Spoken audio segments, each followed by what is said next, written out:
Sir ये जो recovery में ब्रेन का प्लास्टिसिटी कॉन्सेप्ट होता है, थोड़ा इस पे बताइए कि ये क्या चीज़ होती कभी कुछ नस डैमेज हो गए, है?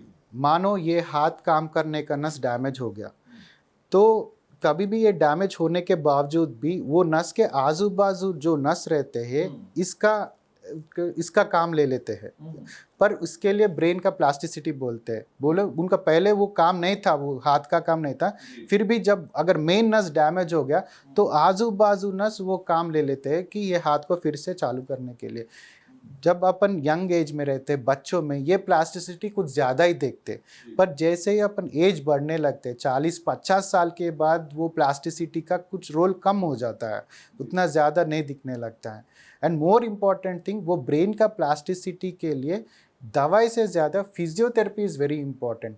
मानो ये हाथ में कमज़ोरी आ गई, ये नस डैमेज हो गया, अभी ये हाथ है बोल के दिमाग को पता नहीं, क्योंकि वो नस डैमेज हो गया।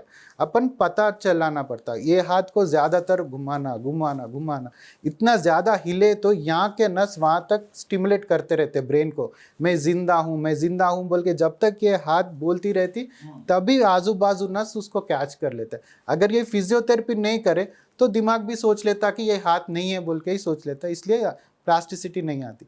मतलब जैसा कि आपने कहा नर्व डैमेज का, तो हमने ऐसा सुना है कि वो डायबिटीज़ भी नर्व डैमेज की एक बड़ी वजह होती है, तो क्या ये सही है? यस, क्योंकि ये जो डायबिटीज़ जो रहती है वो क्या करता है, नर्व्स को डैमेज करता है, ब्लड वेसल्स को डैमेज करता है और किडनी को डैमेज करता है।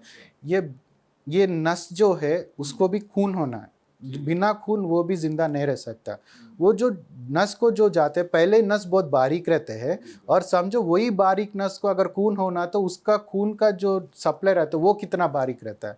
जब डायबिटीज़ में क्या होता है, ज़्यादातर ये कोलेस्ट्रॉल ये सब ब्लॉक हो जाता है। हार्ट जैसे हार्ट का स्ट्रोक आते हैं ना, जैसे ब्लॉक जी, हो जी, जाता है, जी। वैसे खून जो नसों का जो खून सप्लाई करने वाले बारीक वो भी ब्लॉक हो जाता है। जैसे वो ब्लॉक हो जाता है वो नस डैमेज हो जाता है, और ज़्यादातर ज़्यादा वो थोड़ा ज़्यादा ही परमानेंट डैमेज हो जाता है।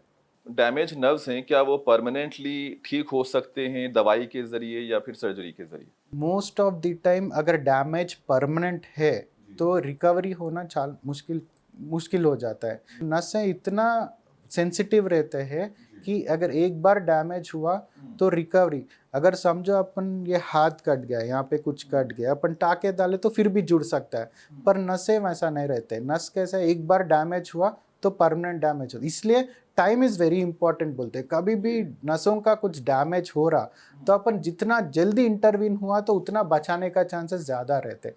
ज़्यादा टाइम ले लिए तो बचने का चांसेस कम रहता है।